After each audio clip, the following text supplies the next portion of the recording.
Bismillahirrahmanirrahim. Assalamualaikum warahmatullahi wabarakatuh. Waalaikumsalam warahmatullahi wabarakatuh. Baik pemirsa Data Politika dimanapun Anda berada, hari ini kita berjumpa lagi dalam program Diksi. Stop menghardik, mari berdiskusi.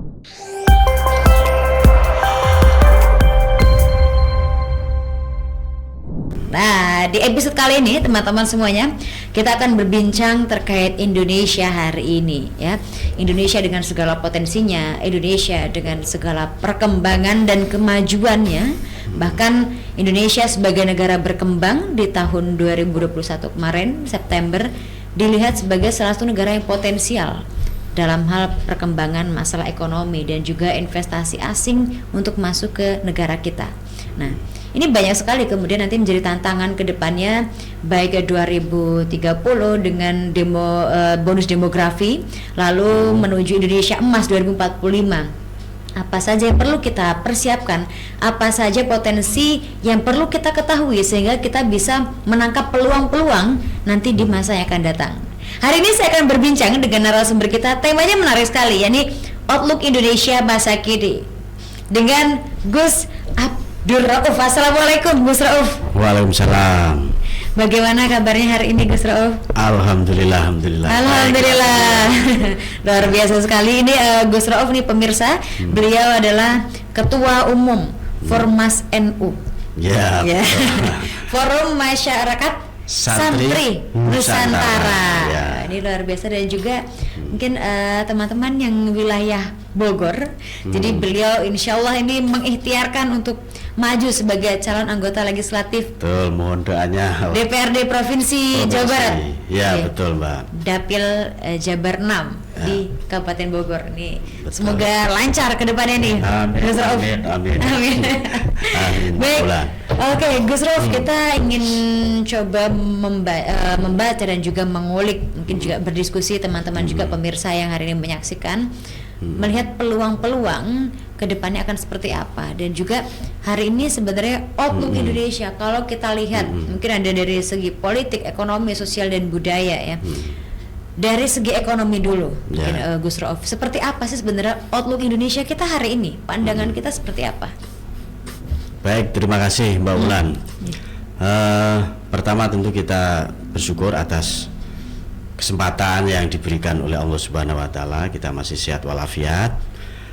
Kemudian yang berikutnya, kita sebagai masyarakat bangsa, kita sebagai warga negara Indonesia, kita harus bersyukur bahwa kita telah melalui fase-fase yang kita tahu bersama, 2 tahun lebih ya kira-kira kita melewati masa pandemi itu, dan itu efeknya luar biasa. Dan alhamdulillah atas kerjasama semua elemen masyarakat bangsa, baik pemimpin tingkat pusat sampai daerah sampai unit terkecil terbawah itu tingkat RT, dan juga masyarakat gotong royong bersama-sama. Tentu kita wajib bersyukur atas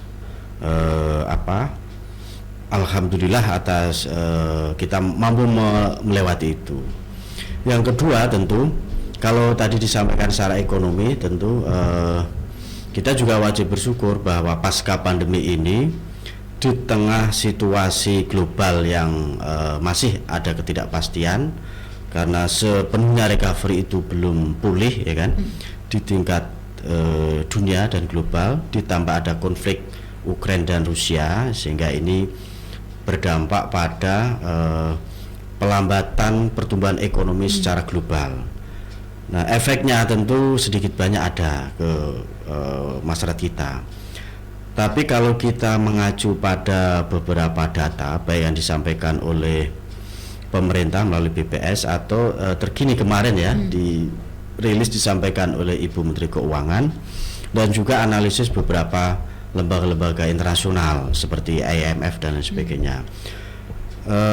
Relatively kita masih mampu bertahan dan tetap ada pertumbuhan ekonomi di ya sekisaran 5%. Misalnya kita ambil contoh data dari BPS, kuartal pertama itu kita tumbuh sekitar 5,03%. Kemudian di kuartal keduanya itu ya meningkat sedikit lah, sama sebenarnya, lebih ke stagnan 5,3% juga. Nah sebelumnya di akhir atau kuartal terakhir 2022 kemarin itu kita tumbuh 5,01%. Jadi sehingga secara keseluruhan secara makroekonomi oleh beberapa pengambil kebijakan termasuk juga lembaga-lembaga keuangan internasional, kisaran pertumbuhan ekonomi kita adalah sekitar 4,5 sampai 5,3%. Nah ini perlu kita syukuri pada satu sisi, artinya secara makro pertumbuhan ekonomi kita masih mampu bertahan. Yang kedua, tapi kita harus ingat bahwa berdasarkan data juga, karena ini kita bicara ekonomi harus bicara data kan gitu Mbak. Berdasarkan data juga, kalau nggak salah dirilis di awal tahun kemarin oleh lembaga-lembaga media nasional, bahwa 68% rakyat kita, masyarakat Indonesia itu masih belum sepenuhnya atau bisa dikatakan belum mampu memenuhi kebutuhan gizinya. 68%. Ini relatively tinggi. Kenapa? Karena dari sisi kebutuhan ini adanya inflasi, tentu saja adanya inflasi, naiknya harga-harga sembako, kemudian susahnya lapangan pekerjaan akibat pasca pandemi. Memang ada beberapa misalnya investasi yang masuk di kita. Misalnya kita ambil contoh saja dari data BKPM Mbak ya. 2013 sampai 2021 investasi kita ada kenaikan 2,3 kali lipatnya. Ya kan? Tetapi ini tidak berpengaruh positif bagi penyerapan tenaga kerja. Ya. Artinya tidak ada kenaikan yang secara signifikan begitu. Memang ada investasi, tapi kemudian apakah investasi ini berdampak pada penciptaan peluang lapangan kerja? Nah ini yang masih lemah, ya kan? Sehingga ini tentu akan berdampak juga kepada sulitnya mencari lapangan pekerjaan. Memang secara ekonomi, secara makro tumbuh, tapi secara mikronya, nah ini tidak berbanding lurus. Misalnya kita ambil contoh ya, ini ada satu data, misalnya di daerah Maluku Utara, ini pertumbuhan ekonomi luar biasa, naik 27% ya. Tetapi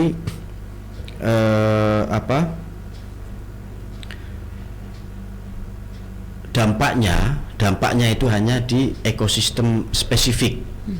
Di ekosistem spesifik seperti apa? Karena di Maluku Utara ini ada pembangunan smelter dan nikel, pertambangan nikel. Nah ini tidak berdampak secara umum ke masyarakat Maluku Utara. Ini sebagai contoh.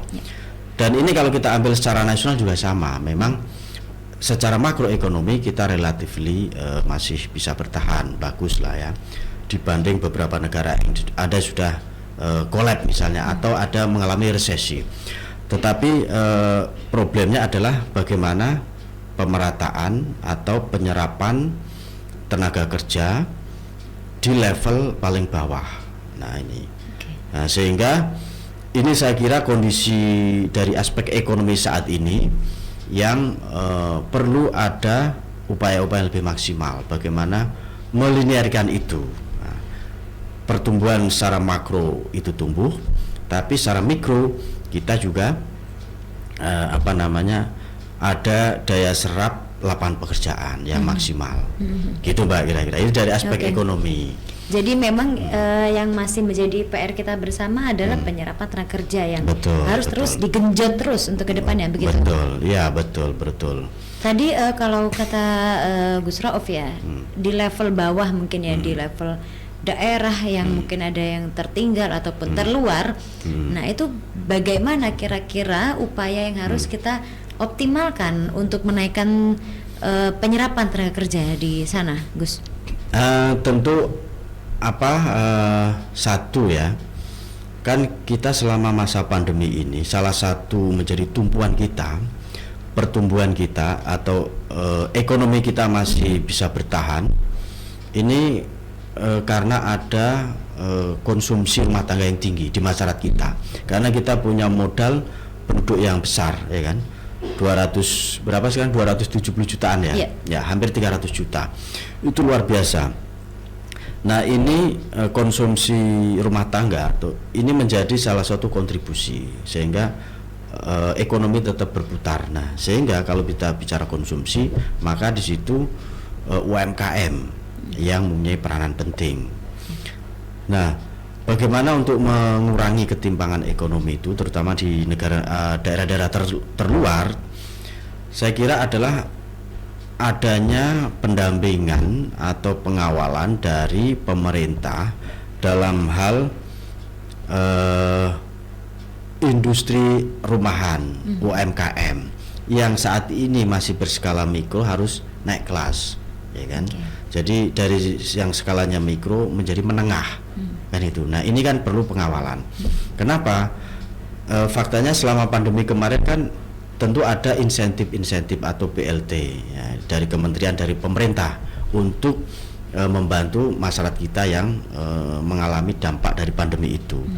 Nah, ketika sekarang ini kita sudah melangkah ke tidak lagi pandemi tapi endemi, sehingga di sini kan tentu harus ada perubahan skema pendampingan, tidak lagi bisa hanya sekedar kita memberi BLT, memberi bantuan yang bersifat fresh money kan begitu. Tapi bagaimana meningkatkan kapasitas dari UMKM itu dari yang saat ini masih mikro menjadi menengah, kemudian berikutnya. Nah, itu salah satu yang harus dilakukan untuk mengurangi ketimpangan itu. Berarti harus ada UMKM next level gitu ya. Jadi berkembang. Harus berkembang, naik derajat, naik langkah, naik naik makomnya lah kan gitu. Naik tingkat ya. Naik tingkat. Naik kelas. Iya, naik kelas, Mbak. Iya. Oke, ini menarik sekali kalau membahas tentang ekonomi dan juga segala potensinya anak-anak muda pun sekarang demikian. Seperti itu saya rasa mulai banyak yang mengembangkan melalui sosial media itu. Kalau dari pandangan Gus Rauf, bagaimana pemerintah dan seluruh elemen-elemen itu benar-benar bisa memfasilitasi, mengcover semua potensi ekonomi khususnya generasi-generasi sekarang ini, Gus? Kalau anak-anak muda, saya kira begini, anak muda ini kan dia punya cara pandang, cara berpikir yang sesuai dengan zamannya. Sesuai dengan zamannya itu artinya populasi mereka yang besar, populasi mereka yang produktif itu harus diselami oleh dan didalami oleh para pengambil kebijakan, khususnya pemerintah di sini, sehingga mereka sesungguhnya hanya butuh kepastian, ya kan, dan butuh semacam akses baik dari sisi permodalan maupun pasarnya. Nah, akses tidak hanya sekedar akses saja, tapi harus ada kepastian, karena bicara ekonomi, bicara pasar itu kan bicara kepastian.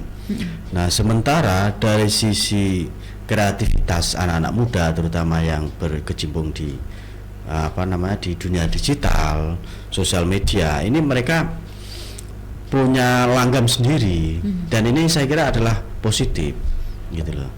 Cuma memang nature-nya birokrasi kita kan, kalau kita bicara negara itu kan berarti diturunkan oleh pemerintah kan.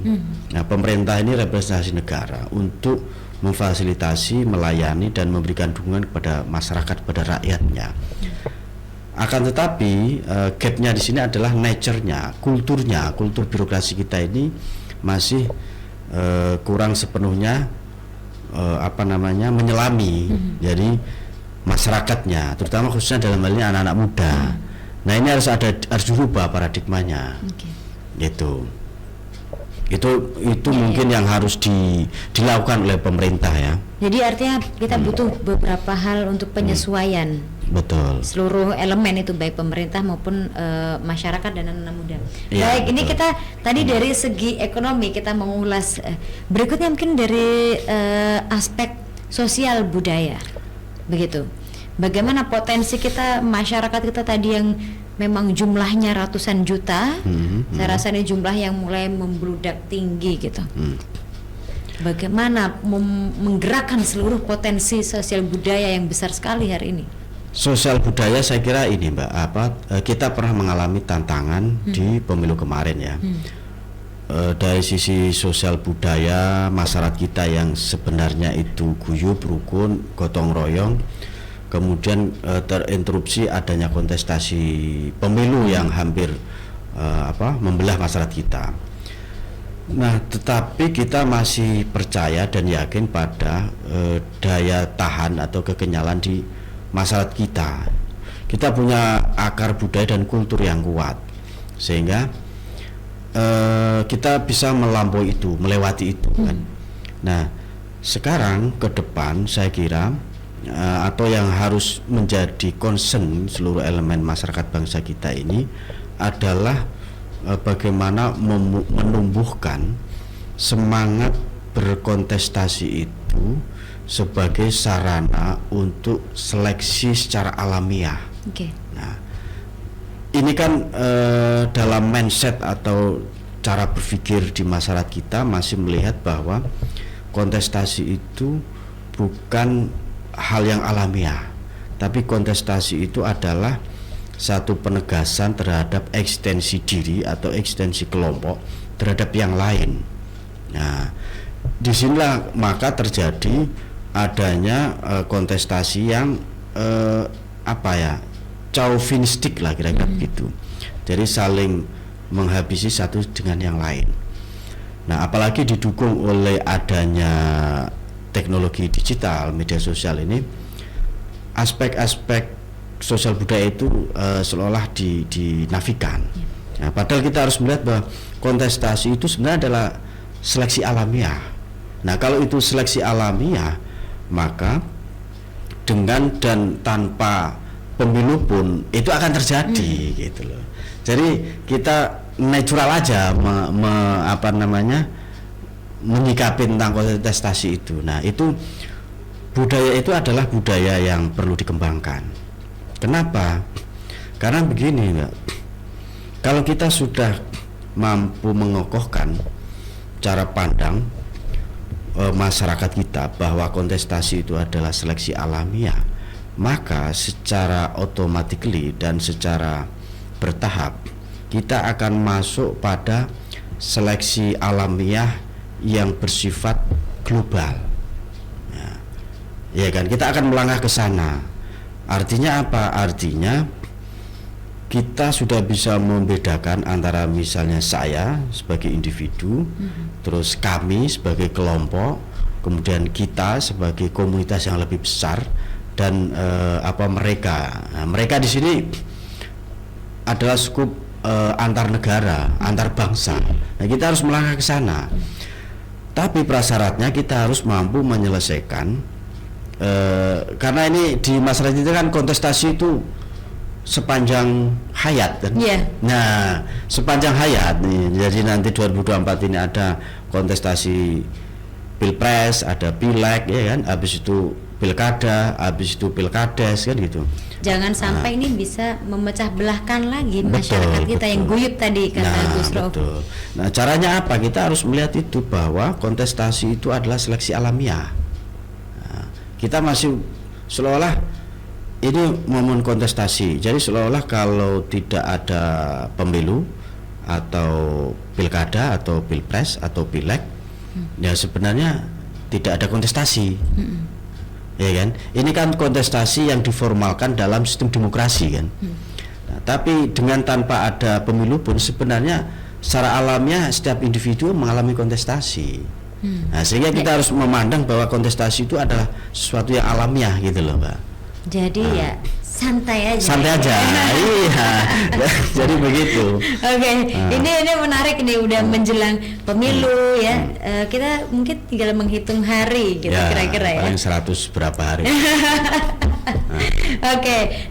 Dari segi artinya memang dari setiap aspek itu ada tantangannya sendiri. Betul. Dari segi ekonomi, berikut juga dari segi sosial dan budaya. Apalagi kita kalau membincang masalah politik begitu ya, pasti ada tantangan, tapi ada peluangnya juga. Kira-kira seperti itu Gus Rof. Ya. Peluangnya saya kira besar ya kita ini. Pertama tentu begini, misalnya peluang dalam tadi kan kita bicara kondisi aktual kekinian dengan berbagai plus minusnya kan begitu, baik dari aspek ekonomi, kemudian sosial budaya. Kemudian saya tambah lagi satu dari sisi aspek politik dan demokrasi. Saya kira juga kita indeks demokrasi kita, saya kira up and down kan gitu. Dari beberapa lembaga survei juga mengatakan begitu. Dan realitasnya juga gitu Mbak. Ini saya punya data, misalnya saya mengutip dari sebuah lembaga riset internasional yaitu Economic Intelligence Unit. Demokrasi kita ini masih masuk kategori demokrasi cacat atau failed demokrasi. Karena apa? Karena mengalami naik turun ya. Misalnya riset yang ia lakukan 2021 sampai 2022 itu mengalami stagnan 6,71 indeks demokrasi kita. Kemudian kalau kita bandingkan, nah itu dari sisi indeks demokrasinya. Tapi kalau kita bikin rankingnya, kita termasuk mengalami penurunan dari ranking 52 kemudian ranking 54 ya. Walaupun turun sedikit lah ya. Kalau kita bikin ranking di negara-negara Asia Tenggara, Indonesia ini kita masih kalah dibanding Malaysia, kemudian Filipina dan Timor Leste bahkan. Ini sepanjang tahun 2021-2022 ya.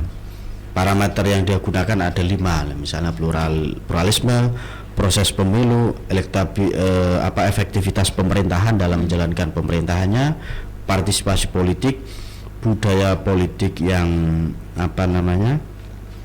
budaya politiknya, kemudian juga kebebasan sipil. Nah, tapi sepanjang ini saya kira itu oke lah. Ini memang salah satu tantangan dan hambatan. Tapi kalau kita mampu melampaui ini, saya kira peluang kita besar. Terutama kalau kita bicara tentang kita sebagai the Muslim people ya. Jadi kita sebagai penduduk sebuah negara, bangsa dengan jumlah Muslim terbesar di dunia, terbesar di dunia. Nah, kita bicara people-nya ya, bukan bicara nation-nya ya. Nah, harus dibedakan. Jadi kadang-kadang masyarakat kita ini parno dulu kan. Kita bicara Muslim itu bicara wah ini negara Islam, kita anti negara Islam. Kita bukan bicara sistem negara, tapi Muslim. As Muslim people. Nah, ini kalau kita bicara peluang, kalau kita coba amati pergeseran geopolitik global, saya kira Indonesia itu punya potensi dan peluang yang besar untuk memegang peranan penting dalam dunia internasional. Kenapa? Satu, karena kita negara dengan penduduk Muslim terbesar di dunia. Nah, itu Mbak, itu. Seperti apa peluangnya? Nah, tentu tadi kita aspek ekonomi, itu tinggal bagaimana masalah pemerataannya, jadi pada skala lebih mikronya, sehingga ini akan bisa mewujudkan keadilan sosial. Kemudian dalam aspek sosial budaya, ini adalah bagaimana kita memperkuat, mengokohkan dan membentengi masyarakat kita ini dengan kebinekaan yang ada. Masing-masing punya culture sendiri-sendiri yang ketemu pada satu value, yaitu tentang Pancasila sebagai ideologi negara, ideologi bangsa kita. Nah, tinggal bagaimana kita menangkap peluang dalam konteks dunia internasional. Kalau saya lebih tertarik menyoroti itu. Nah, gitu Mbak. Jadi ini pengolahan, pengolahan segala potensi yang tadi mungkin di awal ada dari milestone kita di tahun 2030 dengan bonus demografi, dengan 2045 Indonesia emas, itu banyak sekali yang potensi yang bisa kita kembangkan gitu. Challenge sendiri untuk kita sebagai masyarakat sipil dan juga tentunya bagi pemerintah dalam memfasilitasi dan juga mengawal sampai kita benar-benar menjadi Indonesia yang emas yang didamba-dambakan gitu, Gus. Itu akan seperti apa nanti langkah-langkah kita? Banyak masyarakat yang harus ambil, baik dari tenaga pendidik begitu ya, dari semua level gitu, kemudian dari politisi sendiri, dari segi ekonom. Nah, itu bagaimana itu? Begini, ini kan kalau kita bicara bonus demografi, atau kita bicara nanti Indonesia emas dalam 100 tahun kita merdeka kan gitu, 2045, kita harus melihat bahwa kita ini dalam tataran teknokratik kenegaraan kita punya namanya rencana pembangunan jangka panjang, ya, RPJPN. Nah, ini RPJPN ini kan disusun nanti sekarang ini sudah di launching kemarin itu sama Pak Jokowi kan, dia sudah merumuskan draftnya, rancangannya, dan ini nanti akan berlaku mulai 2025 sampai 2045. Ya. Berarti momentum pemilu 2024 nanti itu momentum yang sangat strategis. Untuk apa? Karena kepemimpinan nasional yang akan terpilih dari hasil pemilu 2024 itulah nanti yang akan menjalankan rencana pembangunan jangka panjang itu 2025 kan, sampai 2045. Nah, tentu kalau hasil pemilu 2024 nanti kan presiden terpilih akan dilantik kalau sesuai dengan jadwal pemilu kenegaraan kita, itu akan dilantik tanggal 20 Oktober 2024. Dan kalau DPR kan 1 Oktober, kan itu. Nah, sehingga presiden yang baru itu nantilah yang akan menjalankan RPJPN ini 2025-2045. Saya kira masyarakat harus melihat itu yang saya sebut tadi, secara syahwat politik kita harus kontestasi itu adalah seleksi alam, ya.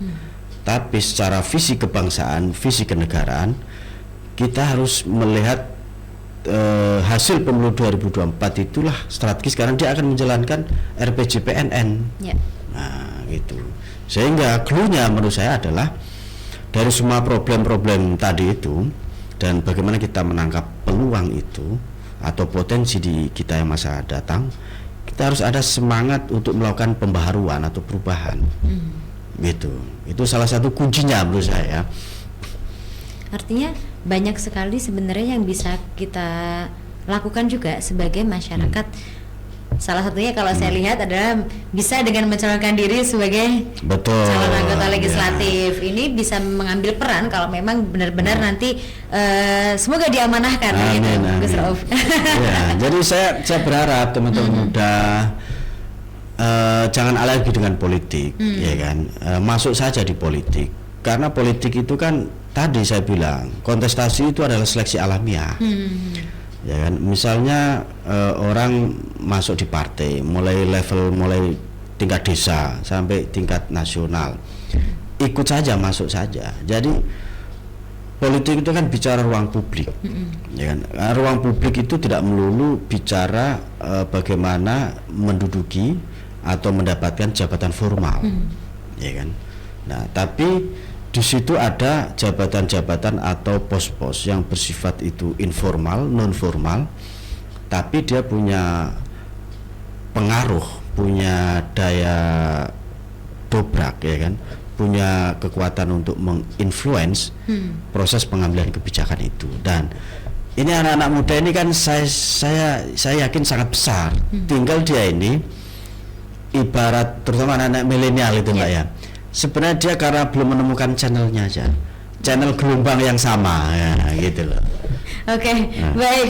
Ini menarik sekali sebenarnya untuk melihat banyak sekali potensi yang bisa kita olah bersama untuk sama-sama kita wujudkan Indonesia emas dan juga wujudkan bonus demografi yang mendatangkan berkah, begitu, betul, ya, Gus, ya. Nah, mungkin di akhir sesi ini sebagai closing statement, Gus Rauf, apa pesannya untuk seluruh masyarakat Indonesia atau teman-teman para pemirsa di Data Politika untuk sama-sama kita semua sebagai warga negara bisa mengambil peran dan mewujudkan Indonesia yang lebih baik lagi di masa kini dan juga masa depan. Silakan, Gus. Sebagai closing statement, saya berharap seluruh teman-teman khususnya anak-anak muda terlibatlah secara aktif untuk berproses dalam dunia politik secara luas, ya. Dunia politik secara luas itu artinya dalam ruang-ruang publik, baik itu formal, non formal maupun informal. Jadi kita harus care terhadap masa depan masyarakat kita, masa depan bangsa kita. Caranya apa? Caranya harus ikut terlibat dalam proses pengambilan kebijakan di level apapun, mulai level yang paling bawah sampai tingkat atas. Kenapa? Karena kalau kita bicara tentang pengambilan kebijakan itu kan intinya ada input, output, ada feedback kan di situ.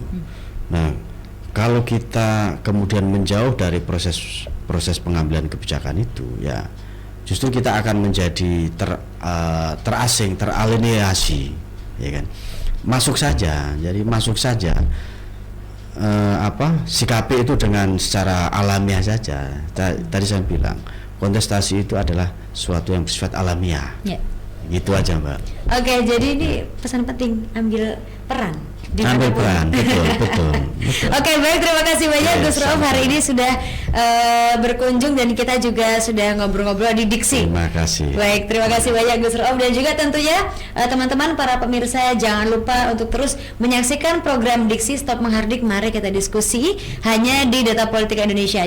Jangan lupa juga untuk follow Instagram @dapol.indonesia. Sampai jumpa di podcast dan juga program berikutnya. Saya Ulan Sari. Wassalamualaikum warahmatullahi wabarakatuh. Waalaikumsalam warahmatullahi wabarakatuh. Terima kasih Gus Rauf. Sama-sama.